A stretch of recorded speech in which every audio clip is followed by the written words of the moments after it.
Oi, pessoal. O meu convidado é o médico mastologista Ricardo Queiroga. Nós vamos conversar sobre o Outubro Rosa. Trata-se de um movimento internacional que visa estimular a luta contra o câncer de mama.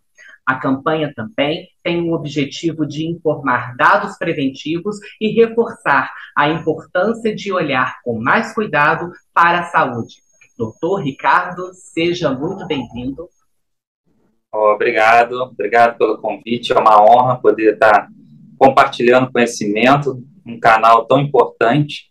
E informação ainda falta muito, e principalmente de qualidade. Então, estou aqui para tirar qualquer dúvida, estou totalmente à disposição. Muito obrigado, doutor Ricardo. Então, doutor Ricardo, quais são os sinais na mama que a mulher precisa ter atenção? São vários sinais que a mulher precisa tomar cuidado, né? Principalmente, ela tem que se conhecer. Ela tem que conhecer o corpo dela. Por isso que a gente fala do autoexame, né? Porque o autoexame não é o exame ideal. O ideal para rastreamento é a mamografia. Só que com o autoexame ela conhece o seu corpo. Então ela vê que tem alguma coisa diferente. Ela nota, pode ter alguma retração na mama, ou alguma vermelhidão na mama, descamação do mamilo, da areola. Então tudo isso leva um alerta para ela procurar um profissional. Então o autoexame é importante, sim, tá? Não tanto quanto a mamografia, mas lembrando que a mamografia é anual. E em alguns casos até pelo Ministério da Saúde de 2 em 2 anos. E o autoexame ela faz todo mês. Então, todo mês ela analisa o corpo dela, de frente para o espelho, ela vê que tem alguma alteração e já procura um profissional. Então, assim, é importante, sim, a gente conhecer o nosso corpo. E é importante lembrar que eu pego aqui no consultório, né, estou no consultório, eu pego muitas pacientes, principalmente idosas, que quem descobre o nódulo na mama é uma cuidadora. Por quê? Na hora do banho. Porque as pessoas antigamente não tinham costume, tinham pudor, né, de examinar o seu corpo. Era meio que ninguém se palpava praticamente. Então, as pacientes idosas, às vezes, não têm esse costume de se cuidar, de se palpar. Então, isso é muito importante, a gente observar o nosso corpo. E quais são os fatores de risco para o câncer de mama? Os fatores de risco são vários, né? Um, que é o principal, que não tem como mudar, que é o sexo feminino. É o principal fator. O câncer de mama também acontece em homem, só que é 1% dos casos. Os outros 99% são em mulheres. Então, o fator de risco principal é o sexo feminino. Depois tem outros fatores de risco, que são obesidade, tabagismo, etilismo, sedentarismo. Então, são várias coisas que podem contribuir. É multifatorial. A gente nunca descobre o câncer de mama foi causado especificamente pelo tabagismo, entendeu? Mas são vários fatores que contribuem para o surgimento da doença. E por que controlar o peso é essencial no combate ao câncer de mama? Por que o controle do peso? Hoje em dia isso é muito comum nos congressos, tá? Já tem estudos comprovando que as mulheres que fazem atividade física e que perdem peso têm melhor sobrevida, tá? E hoje em dia recomenda-se até atividade física antes, durante e depois do tratamento, tá? Seja na quimioterapia, na radioterapia, a paciente está aguentando fazer uma atividade física que seja prazerosa para ela e que ela consiga fazer sem muita dificuldade, está preconizada a realização da atividade física. A atividade física envolve muitos fatores. Por exemplo, a atividade física, a pessoa emagrece. Outra coisa, a pessoa que começa a emagrecer, começa a ter hábitos saudáveis. Então, ela vai comer melhor indiretamente, uma coisa vai puxando a outra, né? Ou reduz o cigarro, reduz o uso de álcool, porque até a performance dela muda, né? De fazer atividade física, eu estou cansada porque eu fumei, então ela vai, vou parar de fumar. Então, são várias coisas que desencadeiam isso. Então, o combate à obesidade, hoje em dia, é fundamental, tá? Para paciente, para prevenir o câncer de mama. Não significa, aí vem aquela história que todo mundo tem uma desculpa, né, para não fazer atividade física. Aí chega assim, mas Eu conheço atleta que teve câncer de mama. Sim, como eu falei, é multifatorial. Mas a gente também, porque é multifatorial, não vou saber a causa, eu vou abusar da comida, eu vou abusar do meu peso, entendeu? Então, assim, é importante a gente cuidar da nossa saúde. Doutor Ricardo, segundo a Sociedade Brasileira de Mastologia, nos últimos 2 anos, o número de câncer de mama dobrou em pacientes com menos de 35 anos, representando 5% dos casos. Qual é a leitura que se pode fazer desse dado? É um dado que realmente chamou muita atenção. Agora a gente tem, como eu falei, é uma doença multifatorial, então a gente tem que pesquisar, às vezes, a história da paciente. Tá? É importante lembrar que as pacientes mais novas têm câncer de mama geralmente mais agressivo do que as pacientes mais idosas. Então a gente tem que observar hábitos de vida dessas pessoas, se tem obesidade, se tem histórico familiar, mas realmente houve um aumento. E sem falar também, tem um outro lado aí. Hoje em dia, as pessoas têm muito mais acesso a exame. Tá?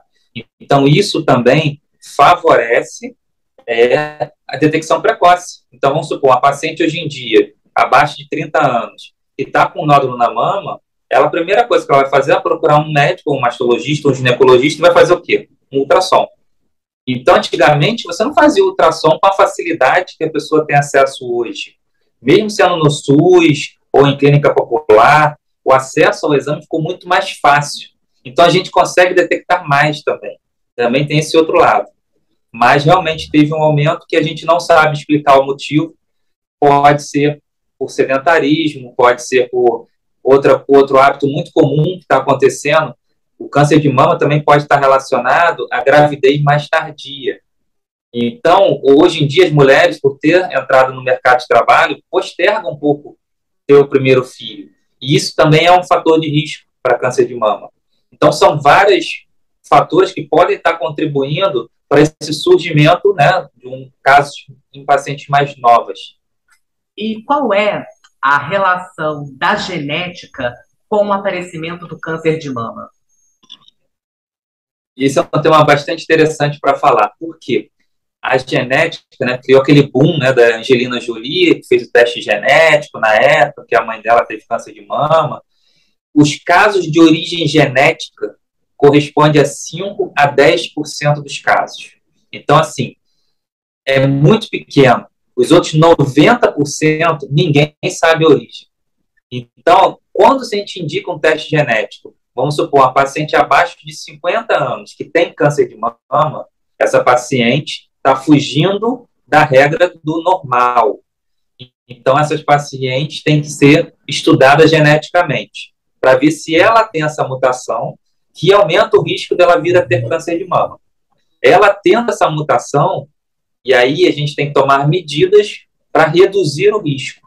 Isso é uma coisa que eu sempre gosto de falar, porque o pessoal fala assim, eu tenho a mutação genética, eu vou lá, tiro as 2 mamas e resolve o problema. Tá? Não vou ter câncer. Isso não existe. Tá? A própria Angelina Jolie pode ter câncer de mama ainda. Tá? O que a gente faz é uma cirurgia redutora de risco.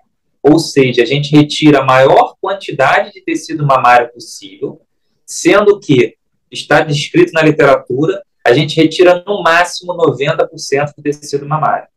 Então, sempre sobra um pouquinho. Tá? Então, não é uma cirurgia profilática. Ou seja, eu sou mutada, fiz a cirurgia, não vou ter câncer. Não. Você reduz a chance de vir a ter câncer.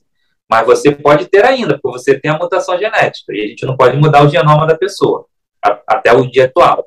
Então, esse tipo de cirurgia é indicado quando tem a mutação genética. Doutor Ricardo, até que ponto a dor nas mamas deve ser motivo de preocupação? Pode existir alguma relação com o câncer de mama? Não. A mastalgia é uma queixa muito comum no consultório nosso, assim, 90% dos atendimentos é geralmente a queixa de dor na mama. A dor na mama não tem relação com câncer de mama, tá? A dor na mama, o que antigamente chamava de displasia mamária, hoje em dia nem se usa mais esse termo, é uma alteração hormonal que a paciente sofre e é comum dar dor na mama. Essa dor é mais comum no período pré-menstrual, porque a mama fica mais inchada, porque ela retém líquido, fica demasiada, então ela pesa mais, tá? Como ela pesa mais, ela dá mais desconforto. Outra coisa que é muito comum, o paciente que tem dor na mama, ela tem as mamas grandes, as mamas pesadas, e não usam sutiã. Também é uma coisa muito comum. Outra coisa muito comum são as pacientes jovens, se queixam no consultório, que estão com dor na mama, porque depois que botou o silicone. Aí você vai examinar a paciente, todas elas não andam de sutiã. Então, assim, você está com a prótese de silicone, que é um peso extra, sem silicone, sem o sutiã, sustentando a mama, ou seja, a gravidade está empurrando a sua mama para baixo o tempo todo. Nisso que ela empurra a sua mama para baixo, estica vários nervinhos que tem na pele da mama. Então, pode dar o desconforto na mama. Tem gente que se queixa de fisgada, queimação, ardência na mama. Então, a principal causa de dor na mama é falta de sutiã ou usar o sutiã de forma incorreta, o que também é muito comum. A maioria das pessoas não sabem ajustar o sutiã corretamente. E o principal, no caso, é tranquilizar a paciente. Tá? O tratamento, na maioria das vezes, é tranquilizá-la, ajustar o sutiã. Se não melhorar, tem casos que realmente o paciente tem dor mesmo, que incomoda, afeta a qualidade de vida, mesmo fazendo essas medidas, aí faz uso de medicação. A medicação mais utilizada, tá, ela tem muitos efeitos colaterais. Então, é uma coisa que tem que ser pesada, se realmente se vale a pena ou não, o quanto está incomodando. Tem outras medidas que a gente pode fazer, como atividade física, para paciente é bom também, para reduzir dor na mama, e evitar o consumo exagerado de sal, para não reter muito líquido. Tem várias medidas, mas dor na mama não é sinônimo de câncer. Todo nódulo na mama precisa de biópsia? Bom, vamos lá. O nódulo na mama, a princípio, não precisa de biópsia. Tá? Vai depender da classificação que for dada no exame, que é o famoso BIRAD.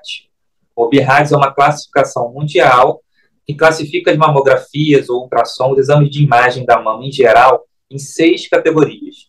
BIRAD 0, quando é exame inconclusivo. BIRAD 1, que é exame normal. BIRAD 2, achados benignos. BIRAD 3, provavelmente benigno. Essas classificações todas não tem indicação de biópsia, tá? Mesmo tendo nódulo ali, não tem indicação. BIRAD 4 é quando tem um nódulo suspeito, ou quando o nódulo às vezes é palpável, tem escolas que classificam como categoria 4, aí tem indicação de fazer a biópsia. Categoria 5, que é altamente suspeito, aí tem indicação de fazer biópsia. E categoria 6 é quando já tem diagnóstico comprovado por biópsia de doença maligna. Então, eu atendo muitas pacientes de 13 anos, 14 anos com nódulo na mama, eu não vou biopsiar uma menina de 13, 14 anos de idade. Tá? A gente acompanha com o exame de imagem. Se começar a crescer muito, aí a gente avalia fazer uma biópsia, mesmo sendo chance de ser doença benigna, né, por causa da idade, mas a gente pede a biópsia até para indicar uma cirurgia com mais precisão. Mas todo nódulo não precisa ser biopsiado, só quando ele é suspeito. E a partir de qual idade a mulher deve fazer a mamografia? Esse tema é polêmico, né? Pela Sociedade Brasileira de Mastologia, a partir dos 40 anos, que é o que eu sigo, é o que eu faço no meu consultório. Pelo Ministério da Saúde, a partir dos 50 anos até os 69 anos e de 2 em 2 anos fazer o exame. Isso é muito polêmico, tá? Porque eles se basearam em estudos de outros países, de países de primeiro mundo, e que lá você tem um controle muito maior do paciente. Tá? Lá, por exemplo, países nórdicos que você liga para o paciente, porque a população é pequena, a população bem instruída, então você tem um controle, uma segurança muito maior do paciente na sua mão. Aqui, 50, 69 anos, eu acho muito pouco, tá? Tinha que cair para 40 anos, até porque já tem estudos mostrando que as meninas mais novas, né, abaixo de 40, estão tendo câncer. Então, a gente não pode deixar só para 50 anos fazer isso. E outra coisa que é interessante, e as mulheres após 70 anos? Não faz? Como é que fica? Na rede privada, a gente faz o seguinte, 70 anos, que é o recomendado pela Sociedade de Mastologia. Se você achar que a paciente tem uma expectativa de vida maior que 7 anos, você mantém o rastreamento. Se não, você suspende. Eu, particularmente, eu faço, a partir dos 40 anos, independente da idade, eu faço anualmente. Por quê? Porque é muito interessante isso. Eu tenho experiência, uma paciente minha, lógico que ela era uma paciente atípica. Por que atípica? Porque ela era lúcida, orientada, vida normal, vivia sozinha, com 92 anos de idade. Fiz mamografia nela, porque ela achou que tinha uma alteração na mão. 92 anos. Fiz a mamografia, veio área suspeita, fiz a biópsia, deu câncer. Fiz a cirurgia, fiz uma mastectomia nela. Hoje, ela está com 100 anos. É aquela história. Eu não tenho como prever quanto tempo a pessoa vai viver.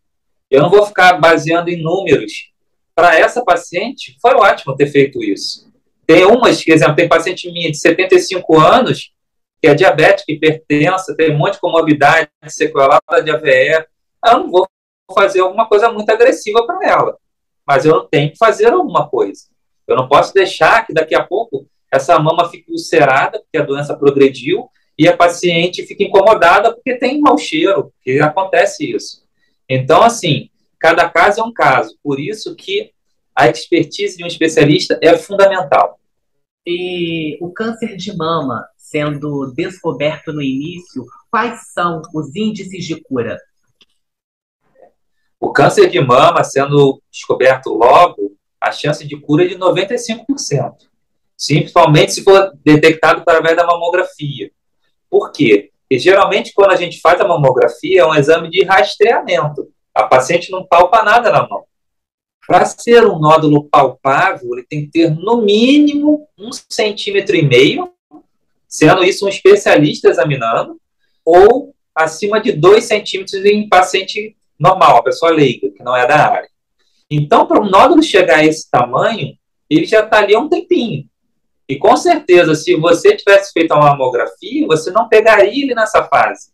Pegaria ele ainda em fase de microcalcificação, que chama hoje em dia, que eu costumo comparar, fazer uma analogia para os pacientes, é como se fosse grãozinho de sal, uma coisinha muito pequenininha, que a cirurgia, a gente só retira aquela região, e aí não precisa tirar a mama, não precisa fazer nada disso, é uma cirurgia menor, que deixa menos sequela para a paciente, e o tratamento por a doença estar no estágio inicial, às vezes nem precisa fazer quimioterapia. Então, a mamografia é muito importante por causa disso, que a gente detecta precocemente qualquer área suspeita.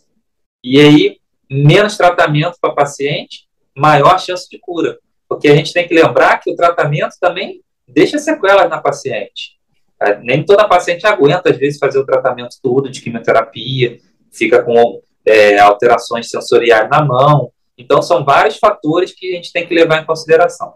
Ô, doutor Ricardo, você comenta sobre a importância da mamografia, a gente sabe como esse exame é importante, mas ainda existem mitos que afastam as mulheres da realização desse exame? Sim, com certeza. Hoje em dia a gente encara mitos. Primeiro, tem informações totalmente equivocadas no YouTube, né? Tem gente que diz que mamografia dá câncer, sabe? Assim, umas coisas que a gente não tem explicação. A gente luta tanto por um exame que pode mudar a vida de uma pessoa e tem gente que falando contra isso. Enfim, a mamografia tem mitos. Por quê? Tem um mito muito comum. Eu tenho prótese de silicone, eu não posso fazer mamografia. É errado, isso não existe. A paciente pode fazer e deve fazer a mamografia mesmo tendo prótese. Isso não impede ela em nada. Tá? Outro mito, vai doer, mamografia dói. Aí você para pensar o que eu costumo falar para a paciente. A mamografia, você faz o exame uma vez no ano, um exame que dura 10 minutos. O que é encarar uma dor, né, comparada à dor de não fazer o exame e depois descobrir uma doença avançada? É risco e benefício. Outra coisa que a gente pode fazer, evitar o período menstrual. Então, o que eu oriento sempre? 7 a 10 dias após o início da menstruação, aí você faz o exame. Vamos supor, menstruou dia 1º, dia 8º dia ou 10º dia, 11º, após o início da menstruação, aí você faz a mamografia. Por quê? Porque no período pré-menstrual a mama está mais inchada, ela está mais pesada, está mais dolorosa. Então, não vai fazer uma mamografia no período pré-menstrual, porque vai sentir mais dor do que o normal. Tá? Outra coisa que eu oriento muito, paciente vai fazer a mamografia, pode tomar um remédio para dor antes, um analgésico, seja ele de pirona, paracetamol, o que a paciente está acostumada a tomar para dor. 1 hora antes do exame, pode tomar. Se você tem uma mama muito sensível, que já fez mamografia antes, que incomodou muito, pode tomar, não interfere em nada o exame. E o mais fundamental também é a pessoa ficar tranquila. Se a pessoa chegar lá, a mamografia dói antes de fazer, aquilo ali vai interferir. Então, tentar relaxar, fazer a mamografia, lembrar do benefício que você está fazendo ao seu corpo, que isso é 1 vez ao ano, que você já fugiu do período menstrual para fazer, que você já tomou remédio. Então, faça o exame, tá? Porque é muito importante mesmo. Doutor Ricardo, a mulher que menstrua muito cedo e aquela que entra na menopausa mais tarde, elas podem ter a probabilidade maior de desenvolver um câncer de mama? Sim. A menarca precoce, né, que é a menstruação muito cedo, e a menopausa tardia, aumenta o risco sim. Por quê? Por causa da produção de hormônio. Que essa mulher, como ela menstruou mais, então ela tem mais produção de hormônio feminino. Então, aumenta o risco, sim, de câncer de mama. Porque a mama dela teve mais exposição ao hormônio ao longo da vida. A campanha do Outubro Rosa, ela gera resultados? Sim, gera resultados, sim. O Outubro Rosa surgiu em 1990 nos Estados Unidos, de forma despretensiosa, né, uma corrida, uma caminhada, que virou uma febre com o tempo, depois veio para o Brasil. Enfim, é importante, sim, porque as pessoas ficam mais focadas nisso. Assim, a pessoa fica atenta. Que às vezes corre da vida, né? As pessoas acabam deixando a saúde sempre para segundo plano. No Outubro Rosa, até porque muitos monumentos, né, muitos prédios põem a iluminação rosa, justamente as pessoas ficam mais alertas. Pô, por que está rosa? E é por causa do Outubro Rosa. Aí a pessoa vai lá e procura fazer o exame. Aumenta o volume de consulta, aumenta o volume de exames de imagem da mama.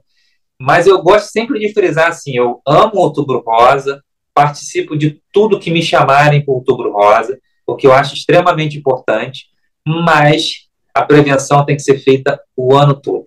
Assim, é o que eu sempre falo, é muito além do outubro, é por uma vida rosa. Porque o câncer de mama não é só em outubro que acontece. Tá? É o ano todo. Então, outubro é 1 mês, dentro de 12 meses. Então, os outros meses tem câncer de mama também. Acham mais em outubro rosa porque tem mais câncer em outubro? Não, não é isso. Pode até, ao longo prazo, parecer que tem mais, mas é porque as pessoas procuram mais o profissional. Doutor Ricardo, faz mais exames. Eu só vou fazer um parênteses para ilustrar essa sua resposta. No Brasil, estima-se que 66 mil mulheres são diagnosticadas anualmente com câncer de mama e mais de 2 milhões de casos novos são diagnosticados em todo o mundo. Daí, essa importância de falar de câncer de mama, não somente no Outubro Rosa, de janeiro a janeiro. A estatística do INCA é 66.280 casos por ano. É muito alto e está crescendo. E, infelizmente, na minha opinião, vai crescer mais um pouquinho, porque pandemia, né? Teve um atraso enorme nos exames, as pessoas não podiam sair de casa para poder fazer os exames de rotina, e aconteceu que está um acúmulo absurdo de exame, né? As pessoas, desde 2019, vamos supor, a paciente fez a mamografia em 2018, controle anual, tem que fazer em 2019, em 2019 ela já não foi, aí 2020, pandemia, 2021, pandemia, então o atraso está muito grande. Então, a chance de agora a gente encontrar mais vai ser maior, porque as pessoas não fizeram exame nesse período. Então, é uma pena, né? Mas, assim, foi uma imposição mundial, né? Mas aconteceu e a estatística do Brasil é muito baixa. Pela a Organização Mundial de Saúde, Não, você falou o recomendado que acima de 40... Oi? Não, porque você falou em estatística, em 2021 foram realizadas quase 3,5 milhões de mamografias em mulheres no SUS, segundo dados do INCA. Se não fosse a pandemia, esse número poderia ser maior? Uhum. Poderia ser maior. Eu li um estudo recentemente que caiu em 40% o rastreamento, comparado o ano com pandemia e sem pandemia. Então, tem um déficit muito grande. E outra coisa que esses dados são pelo SUS, né? Lembrando que pelo SUS as pacientes entre 50 e 69 anos. Se a gente jogar para um universo abaixo de 50 até o 40, então são 10 anos aí de pessoas, né? O nível de quantidade de pessoas entre 40 e 50 anos que não entraram nessa estatística é um número enorme. Então, tem um déficit muito grande. Pela Organização Mundial de Saúde, seja rastreada o índice 70% de mamografia a partir dos 40 anos. O nosso está em média de 20%. Então, assim, é muito baixo. É muito baixo. E é um exame muito importante. E outra coisa que a gente tem que levar também em consideração são, que às vezes não explicam, a qualidade do exame. Porque às vezes a pessoa tem acesso ao exame, mas o exame é de péssima qualidade. E aí você pega o exame, você, fiz um rastreamento, mas o exame de péssima qualidade não serviu para nada. Então, isso também acontece muito. Sem falar na demora, exemplo, pelo SUS, da entrega do resultado. Às vezes a paciente demora para fazer a mamografia, demora para receber o resultado, e se tiver alguma coisa suspeita ali, o tempo, perde-se esse tempo. É o que eu sempre falo. O mais importante no câncer de mama é a agilidade. A gente tem que ter uma rapidez, seja no público ou no privado, a gente tem que ter rapidez. O paciente fez um diagnóstico, fez uma mamografia alterada, ela não tem que esperar o resultado vir até ela. A gente tem que entrar em contato com essa paciente. Deu alterado, vamos partir para a biópsia, ou vamos fazer alguma coisa. Ela não pode chegar ao resultado e depois marcar a consulta com o especialista, aí o especialista vai ler o resultado e vai ter que fazer biópsia. Deveria ter uma chamada ativa dos casos que já são suspeitos, para a gente ganhar tempo. Porque a gente para pensar, mas assim, o tempo é um tratamento mais rápido, mais curativo, menos agressivo, que às vezes nem precisa fazer químio, e a paciente tem melhor qualidade de vida, maior expectativa de vida. As pacientes que trabalham, menos falta no trabalho, menos licença médica. Então, é uma coisa assim, monstruosa se a gente parar para pensar o impacto que leva toda essa cadeia quando não funciona direito. Doutor Ricardo, eu quero muito agradecer a sua gentileza, a sua disponibilidade por ter parado seus compromissos e falado comigo por esses minutos. Muito obrigado. Eu que agradeço o convite. Estou sempre à disposição, tudo que precisar com referente ao Outubro Rosa e a amamentação também, porque a gente tem que lembrar disso também, que o mastologista não é só câncer de mama, porque às vezes tem isso, a paciente não quer o mastologista porque eu não estou com câncer. Não, o mastologista é o médico que estuda alterações benignas ou malignas da mama. Então, a amamentação também é o mastologista, câncer de mama, acompanhamento, nódulos, tá bom? Mas fique à vontade, estou sempre à disposição. Um forte abraço. Muito obrigado. E a você aí de casa que acompanhou essa conversa, aquele agradecimento sempre muito especial. Se você gostou, dê o seu joinha e, por favor, inscreva-se no canal. Na semana que vem, se Deus quiser, estaremos de volta com outra entrevista. Um abraço e até lá!